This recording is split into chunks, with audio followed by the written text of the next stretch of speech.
Happy New Year, everybody.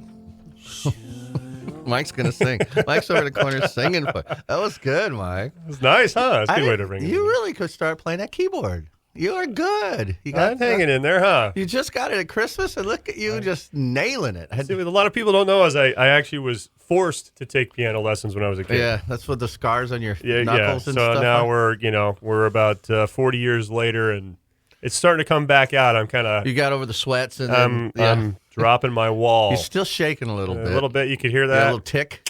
Man, I thought I But no, was working hard on that last night. Sounds good, man. Thanks, man. Happy New Year, everyone. Welcome to another edition and the first edition of Golf Talk Radio for 2016.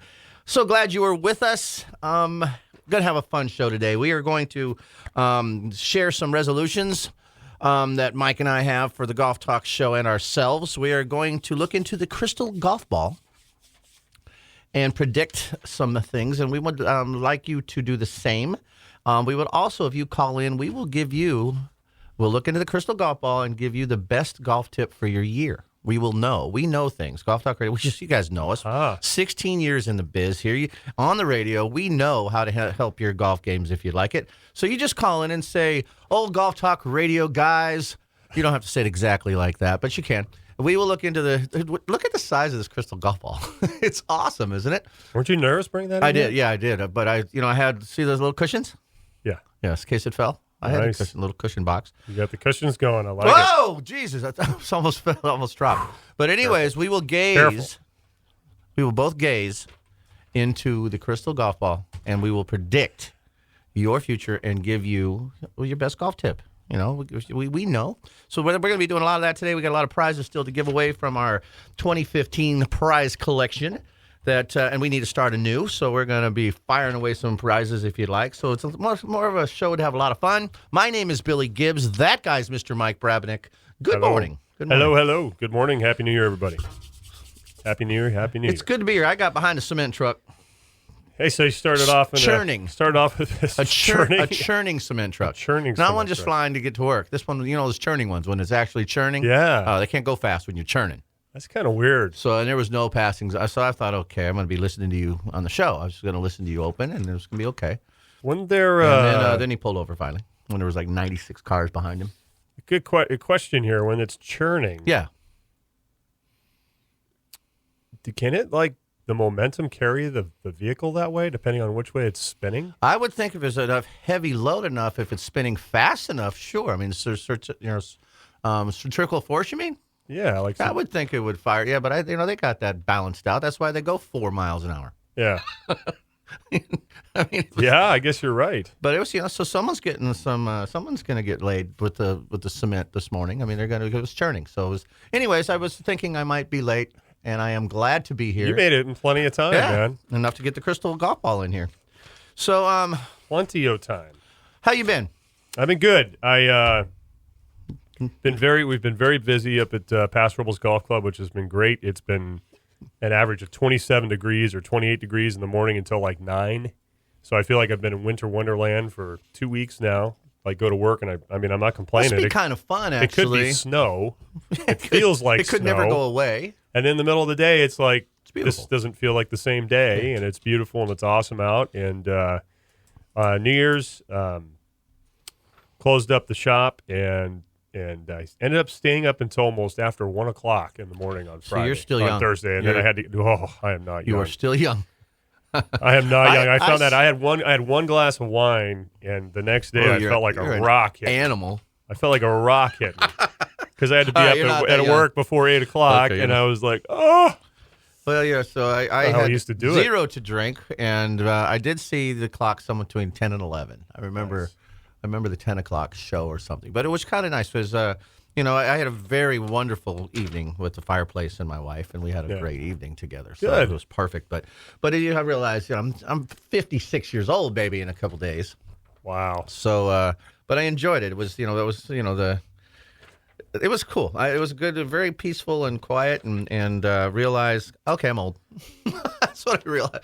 No parties to go to. Just okay, I'm comfortable. Okay, I'm old. I'm resigned to it. I'm comfortable with it. So comfortable with being old. Yeah, absolutely. And I woke up fresh, so that's good.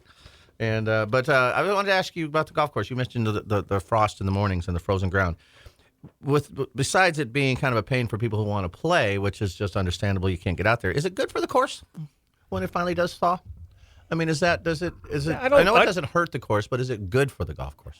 I don't know. You know what I mean? If you just take in that moisture, and then let it settle down in when it thaws out, is it a great way of water system? I don't know. I'm not sure if I'm not sure. I'd have to look into that. I'm not sure if it's because it's frosty, if it's actually dry. Like it's not like it gets extremely wet after it thaws out. But when there's ice, there's water, right? Yeah. So I was just curious. I mean, I know it's not bad. I know it's not bad for the course, and there's been many a topic on that. And it's, and it can be inconvenient at times, but that's just the way it is. I was just wondering if there was a benefit. That's a great question. I don't know that. Every time I see frost, the only time what I think of every time I see it, the first golf course I worked at, Shoreline Golf Links, which is in Mountain View up in the Bay Area, it would get frost once in a great while. It wasn't a lot. And I remember I was probably about 16 or 17, and I didn't know anything about the frost, and the head pro's like, okay, whatever we do, don't send anybody out. Okay? Don't send anybody out. And black footprints. Don't send anybody out. So we had this long bridge that went from where the carts were staged to the first hole, and it actually crossed 2 irrigation ponds, really big irrigation ponds. It was only wide enough for one golf cart, so we put a golf cart there and perpendicular to the bridge and blocked it. Just because it's slippery when frozen. Yes, I bet. So somehow, some way, I have no idea how this guy across did this. That puppy. He either took the cart that was blocking the bridge after we told him not to go on the golf course, or he got another cart up to the first tee. Somehow. So after they said nobody out until 9 o'clock, and this was probably 7 a.m., about 7:45, we get a call in the golf shop from the superintendent going, how come you're letting people on the golf course? And we're like, we didn't let anybody on the golf course. And we look up there, and you could see the first fairway and almost to the green. And there's a guy, right up by the green. With a cart. Nice.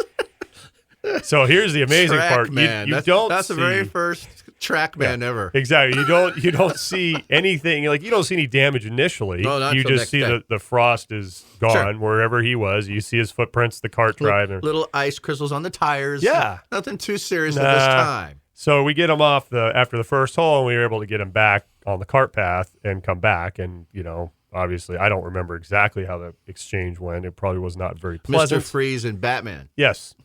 So the next day, I remember I opened the shop, and I went up. We had some stuff we had to put on the first tee. And you look down the fairway, the sun's coming up. There was no frost that day. And everywhere that gentleman walked and everywhere that cart went was completely black. Yeah. It was like somebody took a Sharpie and just marked the whole fairway, and you could tell, well, based on these footprints and where he stopped, he probably got about a 7 or an 8 on that first hole. You could keep his score. Yeah. And forensics found out exactly how he did get the cart over there. He had to, right? Yeah. So my guess, this is just a guess, he took the existing cart you blocked, drove it to the other side of the bridge, brought another cart, parked it where you had your cart, and then continued off with your cart. He didn't take the existing bridge or the existing cart on the bridge. If he went to the right, which was down towards the 10th tee, he could go around the pond, and there's practice areas. So he drove the cart through the practice areas over one of the chipping greens and back around the other side to get to the first tee. Did you use this as a coachable moment to this guy? Were you able to bring him back and just say, I would like to show you something? I don't remember. I honestly, because there's no days of video and stuff back then. I know that day hardly had cameras. You couldn't show him anything on the day. No, I'm talking about if you brought him back, just say, I just want to show you something. I don't remember here. Because it could be a very positive experience for what. Of course. So you had an 8, huh? It was at least a 7. It was. It was a long par 4, and did he keep the carts in the rough? No. He drove down center of the fairway. Could you imagine if you saw a course like that at the end of a day, if every print came out like fluorescent, or if you just put a big light on it and you can see all the tracks, what it would look like, especially around the greens and the holes, all the footprints and things. It was amazing. The damage was amazing because it stays there forever. It stays there for a long time. It's got when it's black, it killed it. So it come it killed everywhere he walked. He killed it. So good question. Your ball ends up in one of the tire prints or tire just Sharpie marks. Yeah. The next day you're playing and your ball stops in a Sharpie mark. Is there don't any think- lift from that? It's still think, attached. I wouldn't think so. No, it's just kind of a. No. It could be good for alignment depending on the direction. Jeez. I'm just. I was amazed at the damage. It was amazing how one person, one hole, the damage. Now, the other thing about that's interesting is that the type of grass or the super intense are different. Like up at Paso, we'll let people go walking out at 7 a.m. even if it's frozen. We won't let any carts out. We're a little, depends on the because different grasses do different things. Exactly. So this was actually, if you look back on it, and I know we're just kind of having, you're fun with it because I was just talking if it was healthy. Obviously, I know the damage it can do, but it taught you a lesson in the golf. You were young in the golf industry. That this is crazy. This is serious stuff here. I mean, if you I was blown away. See all the prints and stuff. I've seen it too, and you can, we always had an early morning guy, Jim Tracy, back. He's played every morning, no matter what. And then you get there, and you could, next day after, you could see Jim's little prints fall. You could see his exact steps every day. Talk about pressure. He would play no matter what. You're like, come on, man, can you wait? He was. You don't even have to ask him. He was coming in about the time I was getting there at 7, and he was finishing. I mean, he played before he's starting to dark.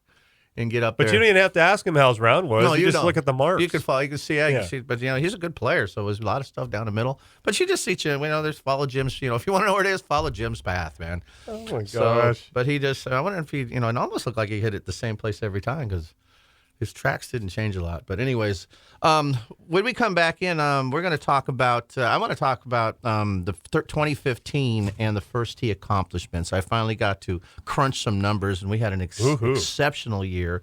And I just want to share a little bit of the accomplishments that, because of coaches like Mike and the hard work of our staff and our executive director, I'm just going to share a little bit of what the 2015 looked like as far as the first tee of Central Coast. Then we're going to jump into Mike and I's New Year resolutions. And after that, we're going to just have fun and predict some, looking into the crystal golf ball. And I can't wait to see what Mike thinks is going to happen, especially on the tours, what's going to happen in business. Will Bernhard Langer win because he can't anchor anymore? I mean, is it this is starting today or yesterday? He can't anchor that putter. So is he going to win because he's so good?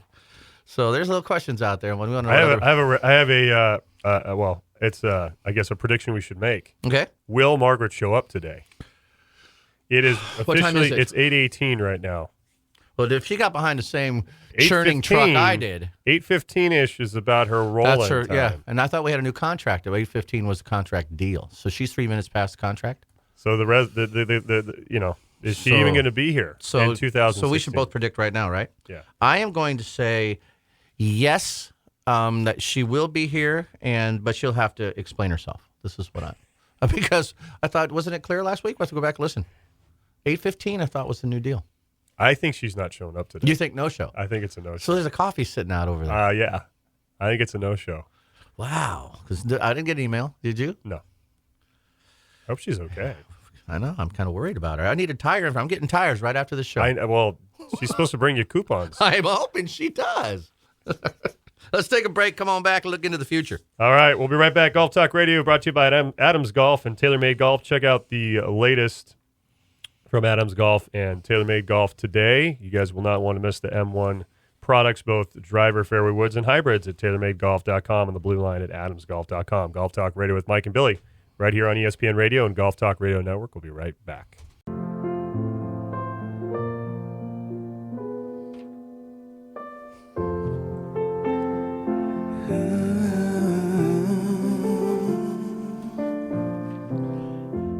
Happy New Year, everybody. Mike's going to sing. Mike's over the corner singing. That was good, Mike. It was nice, huh? That's a good way to ring it. You really could start playing that keyboard. You are good. I'm hanging in there, huh? You just got it at Christmas, and look at you just nailing it. See, what a lot of people don't know is I actually was forced to take piano lessons when I was a kid. Yeah, that's what the scars on your knuckles and stuff. So now we're about 40 years later, and it's starting to come back out. I'm kind of... You got over the sweats, and I'm dropping my wall. You're still shaking a little bit. A little bit. You could hear that. Yeah, a little tick. Man, I thought I was working hard on that last night. Sounds good, man. Thanks, man. Happy New Year, everyone. Welcome to another edition and the first edition of Golf Talk Radio for 2016. So glad you were with us. Going to have a fun show today. We are going to share some resolutions. that Mike and I have for the Golf Talk show and ourselves. We are going to look into the crystal golf ball